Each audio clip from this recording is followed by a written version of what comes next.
Alaikum. My name is Saadia Mazhar and I am the CEO of Talk 360 SMC Private Limited. And I belong from Lahore, but my upbringing has been in the city of Rohingya Khan. I belong from basically business development field where I have been providing clients to businesses through freelancing, and I have been doing content writing for a lot of clients. And if you want to know about my family background, I would like to share my story, which became my success story. Basically, till 1993, things were very smooth and very happy. Then afterwards, when I was 15 years old, my mother passed away. And then after a year, my father also passed away. I became so much depressed and so much hopeless from life that I did not know what to do next. But then when I closed my eyes, I realized that Allah exists. So this is how my journey began. I was very much crazy about becoming a medical doctor, and this is why when my father asked which field should I join, so I said immediately I want to do FSC pre-medical. So he gave me permission to take admission in that. Next thing was to get good marks, obviously, in order to be able to sit in the MCAT exam. Unfortunately, when my father passed away, right after 3 months, my exams were going to be held, and I could not make it to my final exams properly. So I got a supply in chemistry, which was a depressing point for me and my first state of shock. It made me realize that now I won't be able to get good marks, and then obviously I will be not able to get admission in MBBS. Afterwards, obviously, my relatives asked me to take admission in BCom because my grades were not so good. I was not able to get admission in any good university. So, forcefully or unwillingly, whatever you call it, I was there to join BCom. Later, I did my MCom part 1, but I got stomach issues, and that's why I had to leave it. And after 2 semesters, and then I had to give 8 months break. Then I realized MCom is not what I should do, so I took admission in MBA and completed my degree, Alhamdulillah. So by education, I am MBA HR. I have one thesis and two conference papers, one published research paper, and some unpublished papers as well. Next question is, for how long are you in this field? Well, this is a good question. I have been in this field since 2009 when I started studying about different fields that can help me earn, because that was my goal afterwards. After studies, to become self independent. So I realized that learning new skills would be an important task for me. So what I did was I enrolled in several training courses over there. For example, computerized accounting, blogging, content writing, and macromedia flash, and other some technicalities such as Google AdSense. So the experience was quite awesome, and I did not start freelancing back then. I was just exploring things, and I was just using Photoshop for my own hobby, you can say. But in 2014, I got first client on freelancer.com who gave me work for almost 1.5 years. It was a good learning exposure for me, obviously, because I learned a lot from that overall. And obviously, afterwards, I was able to utilize those skills for the future jobs and roles as well. So he introduced me to Fiverr in 2015. It was a great learning exposure. But unfortunately, I was living at a location where, unfortunately, there were internet issues, and I could not make it to submit projects on time. this is why, unfortunately, I faced a lot of issues and lost more than $300 and also several clients. Today, I have got, alhamdulillah, a lot of clients from Facebook and LinkedIn.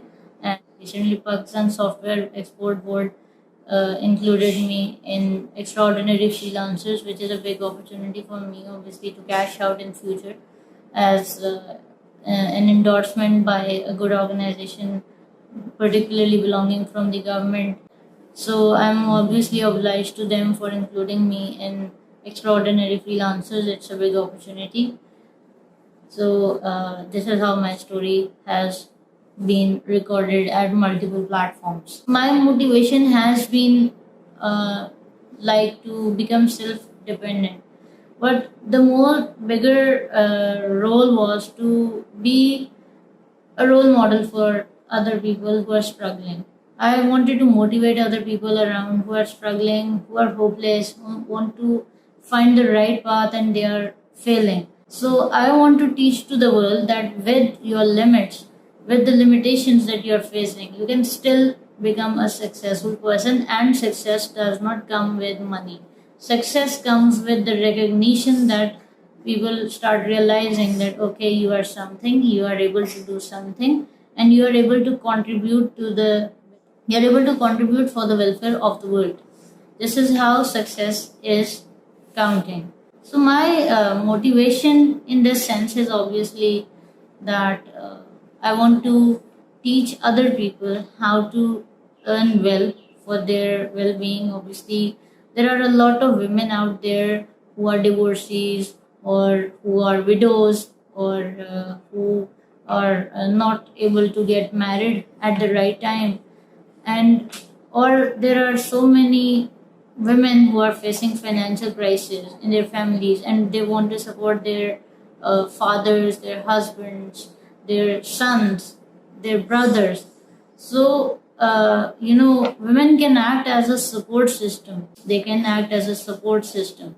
They can share the burden of their male members without disrespecting those male members. Obviously, those people are already working hard day and night. They are looking after you, your family, the people around you, and the house where you and those male members are living. But they do need a support. So when women act as a support system, there is a healthy environment at homes. People get less stressed, and overall, a healthy environment is assured. So this is how women are contributing. They are also additional bread earning people in the house. Then obviously, they're also contributing in the economy of Pakistan, which is a progressive thing to see today. If I talk about women who are sustainable income generators now. What is your great fear? Well, my great fears are very less, but there do exist so many fears. For example, most of my work is virtual. So when I try to think about having an office space, the biggest fear is when I should be joining that office, where I will be going, and is it easy to go with kids, and so on. There are so many fears going around in my mind, but I always have to think about a solution that is a kind of win-win situation for everyone around me, obviously. So I try to think about a solution where everyone should be happy, indeed, including me. So in that way, obviously, the biggest fear is the competition, because when you are launching a product or a service and it's kind of new in the market, but there are so many competition holding people who would obviously have better resources than you, better results than you, and obviously they will be outnumbering you kind of. But then when you are generating a sustainable income, so that is the point where you need to have a unique selling point. In my case, my unique selling point has been that I have always marketed a term called Mompreneur. Here I am marketing the term because I want to ensure that there should be a healthy work-life balance for the females who are working in any field, whether they are going to an office, whether they are doing a job, whether they are in a business. They should make sure that whatever they are doing should ensure work life balance, because it's very important for the males as well as the females. Because after all, family is the supportive system for you. So when you are not giving time to your family, then there is a time when obviously they will not be giving time to you. Why? Because they get hurt, they get upset that you are not giving time to them appropriately. And this happens with a lot of millionaires and billionaires. What they do, they spend days and nights in the quest of earning. They reject their families sometimes, or they ignore their families just to become billionaires. And what happens is that they have broken homes in their and their families are broken, literally. Their sons, daughters, their wives, and likewise their husbands, their kids, their family members, parents. So in the end, what happens is there are a lot of generated gaps. So this is how there are a lot of limitations involved. What qualities are lacking in today's leader? Well, I believe that today's leaders are very much negligent. Why they're negligent? Actually, they can't face fears. They get afraid that okay, they are facing a shock, then they are literally panic that okay, I don't know what to do next.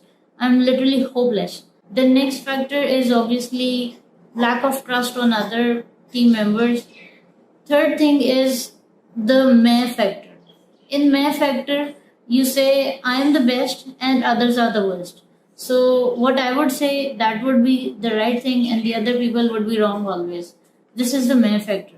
So this ego factor or may factor actually exists a lot in our Pakistani leaders. When you are a team, you never get self praises. You get praises for entire team and everyone is mentioned in that. So there is equal contribution. There is equal support. What are the challenges you face during while getting to this position? Actually, when I started my journey as a freelancer, when I talk about myself as a freelancer, I did fear a lot of fears. For example, my biggest fear on freelancer was I was not rated at all. So, if I talk about myself, my biggest challenges have been internet issues, timing issues, and then movability issues. So, there are a lot of things which I want to address. From where you are inspired? A lot of people have been my inspiration, obviously, because I have learned a lot from a lot of people. But if you talk about the specific names, then I would like to take the name of Sir Rehan Lawala. He has been a lot of inspiration for me since 2015. He started teaching me how to cash out your network and how to explore people around.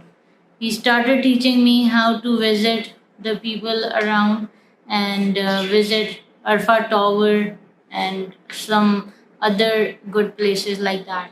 So whenever meetups used to happen, I used to visit them and obviously I did my networking, which was always fruitful for me. So Sir Rehanullah Wala is the first person. I have also learned from Umair Jaliawala, Kaisar Abbas, Max Babri, Hisham Server, and many other names are also there. There are so many names. If I want to take them, there will be a long list, obviously. And I want to also include Marje Qureshi, who has been my source of inspiration since 6 years, Alhamdulillah. And my mentor, Gur Sharif, who has been teaching me a lot on communication skills and motivation skills. So I have a lot of motivation providing people around, and that has always helped me, Alhamdulillah. So if you talk about from where I am inspired from these change makers. Next question is one thing that makes you proud. Well, there are so many things that make me proud, but if I talk about my recent inclusion in extraordinary freelancers of Pakistan by Pakistan Software Export Board. It's a big opportunity for me. So that, you can say, is the thing that can make me a bit proud. Though I am not proud. I am not proud at all. So this is how I am. Next question is, what problem does your business solve? Well, there are so many problems my business is trying to solve. For example, whenever you're approaching a business, they are either offering you business consultancy or separate things.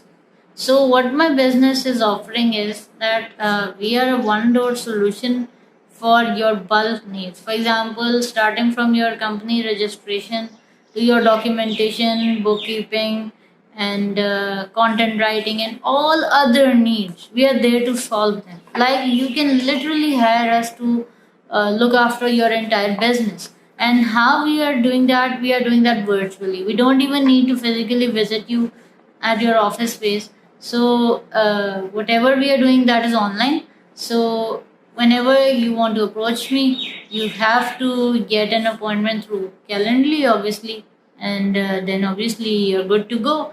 We will have a scheduled 15 minutes discussion. Then we are going to have further discussions, and things go forward like that. So this is how I'm working, and my process of earning is actually through advance payments. So basically, what I do is I take 50% advance payment from my clients, and they do pay me. Why? Because I have strong credibility in the market, alhamdulillah. So in that sense, obviously, they pay me and their work gets done, alhamdulillah. So basically, I am a one door solution provider for business needs, starting from your business registration to all other technicalities and operational management issues and kind of stuff like that. What are your company values? Well, my company values are like to ensure transparency, and this is why I keep the record of every transaction, every discussion that we do verbally or literally, and I ensure that there is a streamlined process for each and everything. I believe a lot in technology based solutions, so this is how I'm trying my best to revolutionize the concept of women earning from their homes, from their own spaces, while looking after their families as well without compromising on their families. And obviously, we are working on bringing a lot of features where virtual business opportunities are easier for them. So, we are working on several projects, and a lot of things are in the pipeline, but we are just hoping for the best to come. And inshallah, you will see a lot of things happening in the future. What do you think is the new emerging field for girls? Well, technology is the new thing for girls because people are probably afraid of, you can say, technology, freelancing, and they are already, they just believe, I mean, that women can't do a job, they can't go outside. So, females have started figuring out ways to earn from their homes. They say, okay, if we can't go outside, can't we earn from our homes? Can't we sell our skills? So their all families are saying, okay, it's okay. There's no issue while you're working from home. You're still working. That's not an issue. What we are concerned about is ensuring your security, obviously. So when you're at home, you're working from home. You're obviously secure. So we are not having any issue with that. So a lot of women are in the freelancing field now, in the technology field, and obviously now they're also starting influencer marketing and affiliate marketing online for real estate, tourism, food industry, and PR-ship. So these are the new fields for women or the non-technical women out there. The technical women obviously are into programming, coding, and developing Android and iOS apps and websites that provide services and products. etc. From where can a naive person get started? When you are literally zero, you know nothing, obviously, you have to start from somewhere. So, first suggestion that I always give is start from a free of cost blogger.com blog article. And how that happens is simply go to blogger.com, register your account through your own Gmail, and then obviously build up a small website, start writing articles over there, start gaining some audience over there, and then go to social media, start expressing yourself, start sharing your skills, learn some skills from YouTube, and develop a portfolio. So, if you talk about my research since 8+ years, I have found that if you have patience, then you have courage, and then you have a portfolio, you can demand every price that you deserve. So, that demands some time, that demands your consistency level to be maintained, and that demands being able to work hard. So if you're able to do these things, obviously no one can beat you. Any message for audience? Yes, I would say obviously that whatever you are doing, just don't be afraid of any consequences. There can be a lot of mistakes happening due to you, due to people around you, or due to the uncontrollable circumstances around you. There can be certain factors which can be, harmful for you or the people around you. So what you have to do is, whenever you're facing a challenge, just face it. So in that sense, obviously, you will be able to fight with those challenges. You will be winning, and you will become a successful person eventually. So you have to work hard on your self grooming. You have to develop the confidence, and you have to become strong. And when you are doing that, obviously, then no one can beat you ever. My closing remarks. I would like to conclude the video by saying that women need to join freelancing and online earning a lot, because we see that a lot of people around don't allow them to do jobs or to go outside to do a 9 to 5 job, and they always give the reason that the kids are getting compromised and people are facing issues. So when you are into freelancing, or when you are into an online job or online business, no one is going to stop you, because they are seeing that okay, you are already staying at home, you are already supporting your family, you are looking after it, you are also secure, the family around you is also secure. So no one is going to stop you from doing anything. And this is proven in my case as well, alhamdulillah. So when you are successful, then obviously people around you start respecting you, which is a proven case. So do that, become strong, and ignore all the naysayers around you. So only then you will be a successful person in your life. Remember, success is not dependent on money, mind you. Success is dependent on how you are, how you are tuning your brain, and how you are dealing with other people around you. Thank you so much for the interview. I hope I have answered all your questions fairly, and I did not miss anything, I hope. And may this interview be a source of inspiration for other women who are watching it. Thank you so much.